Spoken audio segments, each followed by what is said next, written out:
naman po yung mga taxi na parehas yung metro eh. Kisa yung hindi. Mayroon po kasi talaga mga taxi driver na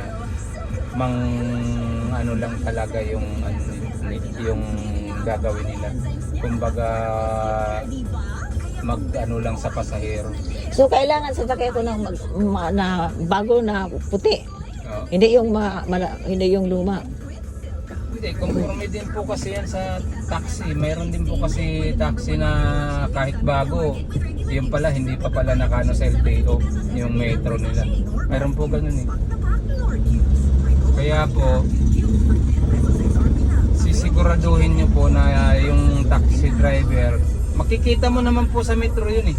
Oo, nakikita mo. Oo, kasi may ano po yan. Kumbaga bawat takbo mo yan, bago pumatak yung metro, ano lang yan, seconds pag yung tumatakbo. Pero po once na nakahinto siya, Oo. bago po pumatak yan matagal. Siguro 2 minuto bago pumatak. Oo, kasi hindi Opo. tumatakbo. Opo. Pero pag yung tumatakbo po siya, medyo mabilis po yung ano no. Oo, kasi nagtataksi ko sa Mall of Asia, pumunta ko doon.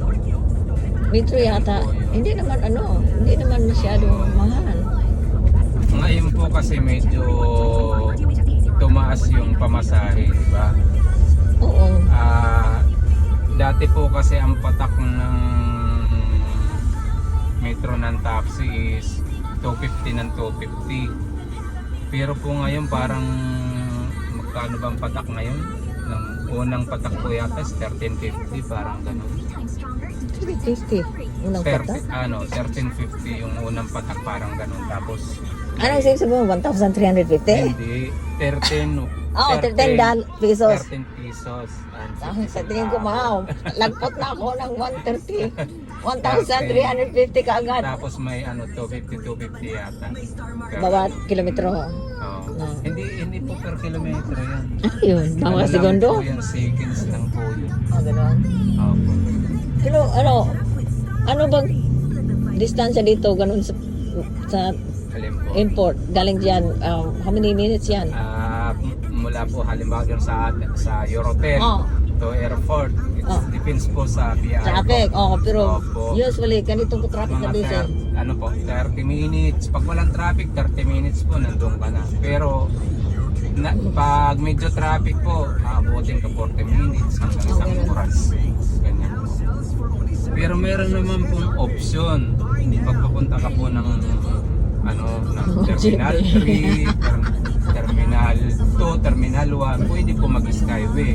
Yun po yung Yung pinaka-the best. expressway. Opo, yun po yung pinaka-the best na daan. Oh, expressway yata. Nagbayad pa ako na extra Ngayon po, 35 ngayon pesos. po, idadaan po kita sa Skyway pero ganun pa rin po ibabayad mo sa akin. Oo. Pero kasi Para yan na lang. mabilis ka. Kaya nga nagbayad ako ng 35 pesos. Yan ang sabi So, niya. hindi, pag ano po yan, pag sa Terminal 1, Terminal 2 is 35 pesos po. Pero pag Terminal 3 po is 45. Mas mataas po ang papuntang So terminal. ito ang expressway? Hindi pa po. Oh, ano yan? Ano lang po ito. Flyover lang po ito ng Buendia. Ewan ko ito sura ng expressway. Nalimutan ko kasi dinadaan nga ako sa expressway. Hindi, mamaya po idadaan kita para alam niyo po. Pwede humag na kung hindi pa naman ako lilipad kaagad eh. Alas 3 pa. Pero Hindi, kailangan. mas maganda po kasi yung doon ka na naghihintay kasi po sa ngayon, magpapasko po, di mo po inaasahan na minsan sobrang traffic sa baba. Minsan nga po, doon sa Terminal 3, yan po talaga yung pinaka-traffic dyan eh. Minsan punong-puno po sa baba yung mga papuntang arrival, minsan naman papuntang departure. Ganun po dyan Nagtaka nga ako bakit nag-domestic lang ako. Doon kami sa Terminal 3 nagbaba. Basta Galing ako kung sa permit po probinsya. kasi yan ma'am sa sakyan mo, halimbawa domestic ka galing ng Cebu Pacific galing sa probinsya. Saan ka po galing? Sa probinsya. Sa probinsya po. Sa Magitid. Makikita. Conforme po kasi yun ma'am sa sasakyan mong eroplano. Cebu Pacific. Once po na Cebu Pac, ibig po sabihin nun, ang terminal po niyon sa Terminal 3.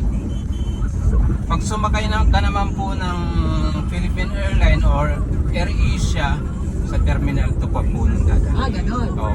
Pero yung ganun po lipot, yun. yung ana, Yung ANA po nasa Terminal 3 po yun. alam mo, International po yun.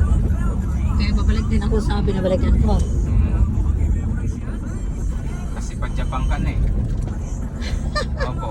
Pag ano po, pag international ka po, dalawa lang po pupuntahan mo.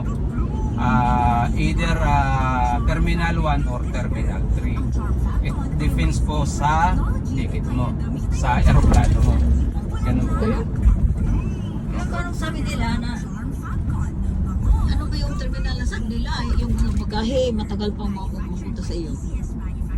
Ilang araw pa dahil binabago ang terminal. Ayun, wala pa po ako. Nasa ano sabi nila binabago at binibili lang sino yung may-ari ng airport na to. San Miguel ba yun? Wala pa naman po yata ngayong abiso na gano'n po. Yan na Pero sabi nila, opo, babaguhin daw na yung terminal. hindi pa talaga na nangyari. Wala pa. Sinasabi nila doon sa labas. Kailan po ba yun? Sinasabi. Mga 2 weeks ago. 2 weeks ago. Wala pa po. Sinasabi nila yung mga bagahe daw hindi masabay sa iyo dahil inaayos yung ano tapos Hindi ka pa po nababalitaan yun. Di ba? terminal 2 ba yun or 1? Sino nag-ari? Terminal 3 po siguro. Kasi Hindi yan naman po, sa terminal 3 mausay naman. yan po kasi ang pinakamaraming airline dun eh, aeroplano. Pero nasabay yata yung bagahe ko. Kala ko baka punta na ako doon sa laing sa ibang isla. Hindi pa ako makakuha sa bagahe ko. Sabi ko anong nangyari sa Pilipinas? Sabi nila binibili ng San Miguel. Yun na ba? Binibili ng San Miguel. Yung Mayari na yan. Kaya na pinapakayos na ganun. Hindi pala naayos. So ano bang nangyari? Ito, what lane is this? Ito na ba ang stress expressway mo? hindi po. Ano ba to? Kanan po tayo dyan. Ito po to. Ano po yan? LRT. Extension po yan papuntang Cavite. Opo.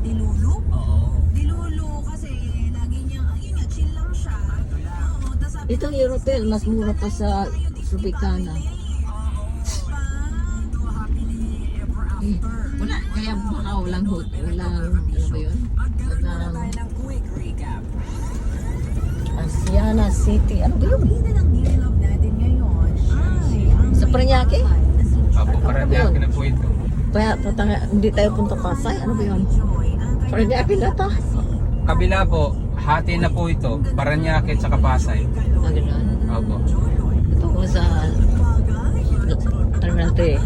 Opo. So malapit na ba? Hindi pa? So, dadan pa po tayo sa Skyway bago Terminal 3. Ganun.